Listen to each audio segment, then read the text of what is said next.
प्रिय किसान भाइयों, मैं doctor DK Singh, professor Pantnagar university. मैं पहले से ही जैविक खेती के बारे में आप सबको बताता आ रहा हूँ और जो हमारे एंटरप्रेन्योर्स जुड़े हुए हैं मैं उनको भी बताना चाह रहा हूँ और जो स्टूडेंट्स हैं उनको भी कि जैविक खेती किस तरह से करें, कैसे करें, कौन सी फसलें लें, कब कब उसकी किस तरह से प्रबंधन करें कि जिससे हमें ज़्यादा से ज़्यादा उत्पादन मिल सके। मैं आपको ये आज बताना चाहूँगा कि जैविक खेती के अंतर्गत गेहूँ उत्पादन लेना एक बहुत बड़ा चैलेंजिंग टास्क होता है, एक बहुत बड़ा चैलेंज होता है हमारे लिए कि क्योंकि गेहूँ की जो उत्पादकता होती है वो जैविक के अंतर्गत प्रायः हमने देखा है कि बहुत कम उत्पादकता होती है शुरू के सालों में, शुरू के वर्षों में। क्योंकि ये जो गेहूँ होता है या कोई भी जो अगर कोई सीरियल फसल अगर हम लेते हैं, धान्य फसलें लेते हैं जो कि जाड़ों में ली जाती है, इसमें जो हमारे लिए समस्या आती है वो पोषक तत्व की उपलब्धता, क्योंकि ठंड होती है उसमें जो माइक्रोबियल एक्टिविटी होती है, जो सूक्ष्म जीवाणुओं की एक्टिविटी होती है, उसकी एक्टिविटी बहुत कम होती है। इसलिए जो पोषक तत्व है उसकी उपलब्धता नहीं हो पाती है जाड़ों के महीने में और इसलिए हमने ये देखा है प्रायः कि जो गेहूं की उत्पादकता है वो कम होती है। लेकिन धीरे धीरे 2-3 साल के बाद अगर हम ढंग से ठीक से प्रबंधन करते हैं तो उसमें गेहूं की भी बहुत अच्छी उत्पादकता ली जा सकती है। इसके अलावा अगर हम अच्छी प्रजातियों का चयन करें, कुछ प्रजातियां ऐसी हैं कि उसमें उनकी उत्पादकता उसी सेम प्रबंधन में उनकी उत्पादकता अच्छी हो जाती है, कुछ प्रजातियों की उत्पादकता कम होती है। अगर आप देखें तो हमने यहाँ 12 प्रजातियाँ लगा रखी हैं गेहूं की, जिसमें आप देखें कि बहुत पुरानी प्रजाति है C36306, ये एक प्रजाति है। इसके अलावा यहाँ एक जो सबसे पुरानी प्रजाति है सोनालिका, जो पंतनगर से निकली हुई प्रजाति है। आप देखें सोनालिका का भी बहुत अच्छी फसल आपको गेहूं की फसल दिख रही है और ये सोनालिका है।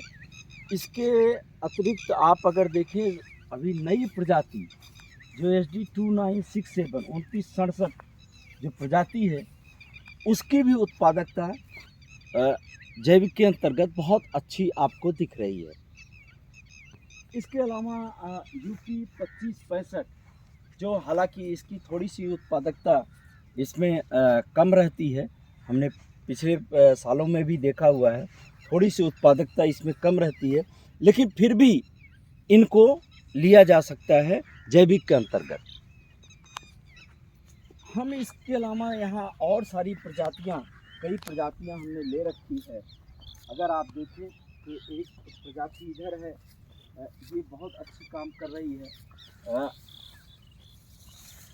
DPW 62-150। ये भी प्रजाति एक अच्छी प्रजाति है गेहूं की, जो कि जैविक के अंतर्गत बहुत बढ़िया कार्य कर रही है। यहाँ अगर देखें तो एक हमारी UP की प्रजाति है 2903।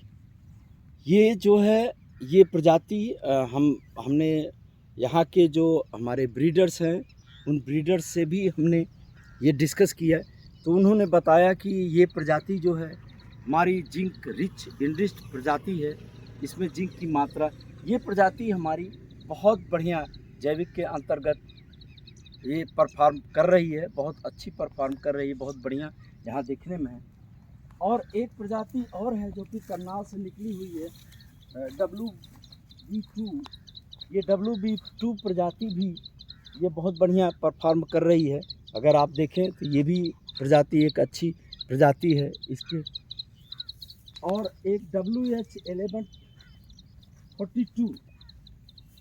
1142, ये अगर देखिए तो ये इस साल पिछले सालों में हमने देखा कि पिछले सालों में भी एक अच्छा ये परफॉर्म कर रही थी, लेकिन इस साल तो ये बहुत अच्छी, चूँकि इस साल ये हमारा गेहूं का 5वां साल है 5वें साल में गेहूं की जो फसल है वो बहुत अच्छी, और ये जो प्रजाति है ये बहुत बढ़िया परफॉर्म कर रही है। तो किसान भाइयों, मैं आपको यही बताना चाहता हूँ कि शुरू के सालों में अगर आप जैविक खेती करते हैं तो शुरू के वर्षों में आप गेहूं की फसल न लें। अगर आप 2-3 साल तक गैप करके धान के बाद कोई बासमती धान लेते हैं, धान के बाद बहुत सारी जो दलहनी फसलें हैं जैसे मसूर है, मसूर ले सकते हैं, चना ले सकते हैं, या आपके सब्जियों वाली जो मटर होती है वो बहुत बढ़िया होती है, उसको ले सकते हैं। तो 3 साल के बाद अगर आप धान के बाद गेहूँ लेना चाहते हैं तो शुरू के महीनों में शुरू के महीनों नहीं, शुरू के वर्षों में जो है ये गेहूँ नहीं लेना चाहिए। लेकिन 2-3 साल के बाद अगर आप देखें, यहाँ हमारी सारी प्रजातियाँ लगी हुई हैं, और ये प्रजातियाँ जाड़ों के दिनों में भी इवन चूँकि उस समय जो समस्या रहती है वो मिनरलाइजेशन की समस्या रहती है, न्यूट्रिएंट रिलीज की समस्या रहती है, लेकिन फिर भी ये प्रजातियाँ बहुत अच्छी परफॉर्म कर रही हैं। गेहूँ बहुत अच्छा परफॉर्म कर रहा है। तो हमारा कहने का मतलब आज यही था कि किसान भाइयों, जब आप गेहूँ लेना चाहें तो गेहूँ एटलीस्ट शुरू के 3 वर्षों में गेहूँ न लें, बासमती धान लें। बहुत अच्छा बासमती धान हो सकता है जैविक के अंतर्गत, और बासमती धान के बाद कोई दलहनी फसल ले लें। गेहूँ अगर लेना हो तो आप कम से कम 3 साल के बाद आप धान के बाद गेहूँ ले सकते हैं। और गेहूँ की जो परफॉर्मेंस है अगर आप देखें तो बहुत अच्छी परफॉर्मेंस है।